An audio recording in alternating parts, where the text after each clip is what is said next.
So non-racial identity is identical to having a non-racial worldview. The folks in my study, who I call race transcenders, or folks who have adopted a non-racial identity, are folks who are quite cognizant of their racialization status in America. They are not colorblind, they're not naive about the way that race plays out, but similar to, and I think it's a wonderful thing that's happening in society these days, folks who are pushing the boundaries of what gender means. You know, they are saying, I understand that folks ascribe to me a racial identity, but I don't subscribe to it. You know, and I try to negotiate what that means as I go out into the world, and in my case, because of the skin I wear, have trouble hailing a cab or involved in a supermarket or whatever it might be. I am fully aware of what that racialization status means. I tend to refer to myself as an adversely racialized, nominally black male. You know, those are the categories, those are the attributions that are given to me. But I understand that those things don't exist in reality. They don't make sense. Therefore, I don't incorporate it as something within my own sense of myself. What has struck me is the delicacy with which this has to be discussed. It does trigger for many people, and particularly for folks who have developed a reclaimed sense of identity regarding, you know, being nominally black. What does it mean to say then that there's no such thing, you know, and what am I saying in suggesting that maybe we should step away from that?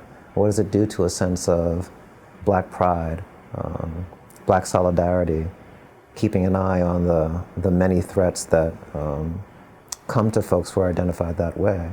I sometimes ask folks to watch, if they've never watched it, the movie The Truman Show, which features a character who was literally raised in a bubble for the purposes of entertainment. And his growing realization that the world he inhabits is not actually the real world, and his noble, heroic struggle near the end of the movie to literally break out of the confines of that worldview. And the movie ends with one not knowing what happens when he steps out of the dome, but it is something that is beyond the falsity that he's been living. That kind of heroism, you know, that kind of resistance to subjugation, not just in terms of what's happened because of the false identity, but resistance of the false identity itself, is what I'm suggesting is worth talking about these days. If people, particularly young people, aren't given the invitation, you know, to talk about their identity in terms of resistance to, transgressions of, alternatives to the dominant discourse on it, then it's hard for them to talk about it. So my advice to young people and to those who teach them, and I think this is a responsibility, you know, for us as teachers, is to invite that discussion. You know, is to open the door on the dome, you know, on the room of racialization and say, what might it be like to not be in here? To teach the origin of race and not just the existence of the social construct that we struggle with.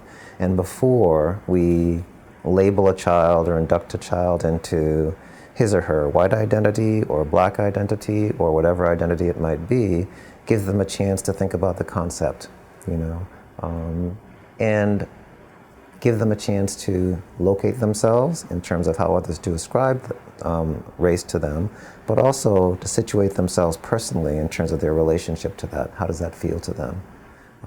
I would love to see more of that kind of approach to education and discussion with people about race.